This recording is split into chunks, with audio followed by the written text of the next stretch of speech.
ഈദുൽ ഫിത്തർ പൊതു അവധി അവസാനിച്ചതോടെ എല്ലാവരും ജോലിക്കായി പ്രവേശിച്ചു. ഇനി അടുത്ത വലിയ ഇടവേളക്കായി കാത്തിരിക്കുകയാണ് ഓരോരുത്തരും.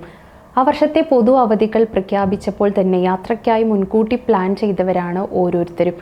നാട്ടിലേക്ക് പെരുന്നാൾ കൂടാൻ വരാൻ വേണ്ടിയാണ് എല്ലാവരും നേരത്തെ തന്നെ ടിക്കറ്റ് ബുക്ക് ചെയ്തത്. പലരും കുടുംബത്തോടൊപ്പം നാട്ടിലെത്തി പെരുന്നാൾ കൂടി തിരിച്ചു പോവുകയും ചെയ്തു. നാട്ടിൽ നിന്നും പെരുന്നാൾ ആഘോഷിച്ച് തിരിച്ചെത്തിയ പലരും ഇപ്പോൾ അടുത്ത ദീർഘകാല അവധിക്കായി കാത്തിരിക്കുകയാണ്. UAE അടുത്ത ദീർഘകാല അവധിക്കായി പലരും ഗൂഗിളിൽ സെർച്ച് നടത്തി.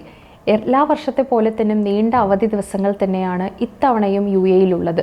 ഈ വർഷത്തെ ഈദുൽ ഫിത്തർ അവധി UAE 4 ദിവസമാണ് പ്രഖ്യാപിച്ചത്. മുൻ വർഷങ്ങളിൽ 5-6 ദിവസങ്ങൾ വരെ അവധി ലഭിച്ചിരുന്നു. അത് കണക്കിലെടുക്കുമ്പോൾ ഈ വർഷം കുറവ് അവധിയാണ് ലഭിച്ചിരിക്കുന്നത്. UAE ക്യാബിനറ്റാണ് 2025 പൊതു അവധികൾ പ്രഖ്യാപിക്കുന്നത്. അവധികൾ മുൻകൂട്ടി പ്രഖ്യാപിക്കുന്നതിനാൽ പലരും നാട്ടിൽ നടത്തേണ്ട പരിപാടികൾ നേരത്തെ തന്നെ ബുക്ക് ചെയ്യും. അവധികളും വീക്ക് ഓഫുകളും ഒരുമിച്ച് വരുന്നതിനാൽ ചെറിയ പരിപാടികൾക്ക് നാട്ടിൽ വന്നു പോകാം. ദിവസങ്ങൾ നേരത്തെ അറിയുന്നത് കൊണ്ട് ടിക്കറ്റ് ബുക്കിംഗ് നേരത്തെ നടത്തിയാൽ പണവും ലാഭിക്കാം. സീസൺ സമയങ്ങളിൽ കുടുംബത്തോടൊപ്പം നാട്ടിൽ വന്നു പോകുന്നത് വലിയ ചെലവുള്ള കാര്യമാണ്.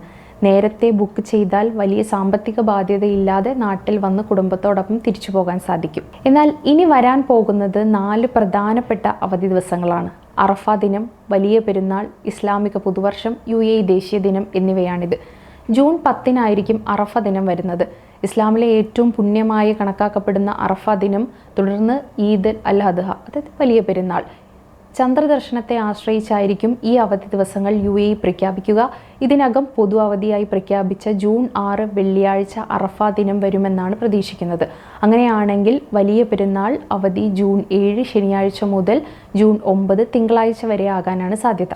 അടുത്ത ദീർഘകാല അവധി വരുന്നത് ഇസ്ലാമിക പുതുവർഷം ആരംഭിക്കുമ്പോഴാണ്. ജൂൺ 3 ഈ അവധി വരുന്നത്. മുഹറം 1 UAE അവധിയായിരിക്കും. ഈദുൽ അദ്ഹയുടെ ഇടവേള കഴിഞ്ഞാൽ ഏതാനും ആഴ്ചകൾക്ക് ശേഷം വരുന്ന ഈ അവധി ജൂൺ 27 വെള്ളിയാഴ്ചയാണ്. അതായത് വാരാന്ത്യ അവധിയുമായി കൂടി ചേർന്നാൽ 3 ദിവസത്തെ ഇടവേള ലഭിക്കും. ഇസ്ലാമിക പുതുവർഷം സെപ്റ്റംബറിലാവാനാണ് സാധ്യത. ഒരു ദിവസത്തെ അവധിയായിരിക്കും ലഭിക്കുക. ചെറിയ യാത്രകൾ പ്ലാൻ ചെയ്യുന്നവർക്ക് ഈ അവധി ദിവസം ഉപയോഗപ്പെടുത്താം. മറ്റൊരു അവധി വരുന്നത് റബിയുൽ അവൽ 12 അന്ന് പ്രവാചകൻ മുഹമ്മദ് നബിയുടെ ജന്മദിനമാണ്. സെപ്റ്റംബർ 5 ഈ ദിവസം വരുന്നത്. അന്നും അവധി ലഭിക്കും. 2025 അവസാനത്തെ പൊതു അവധി ദിവസങ്ങൾ വരുന്നത് ഡിസംബറിലാണ്. UAE ദേശീയ ദിനമാണ് അന്ന്. ഈ ദേശീയ ദിനം ആഘോഷിക്കാൻ പ്രവാസികൾക്ക് 2 ദിവസത്തെ അവധി ലഭിക്കും. ഡിസംബർ 2, 3 ദിവസങ്ങളിൽ പൊതു അവധിയും 3, 4 ദിവസങ്ങളിൽ വാരാന്ത്യ അവധിയും ചേർന്നാൽ 4 ദിവസം ഒന്നിച്ച് അവധി ലഭിക്കും.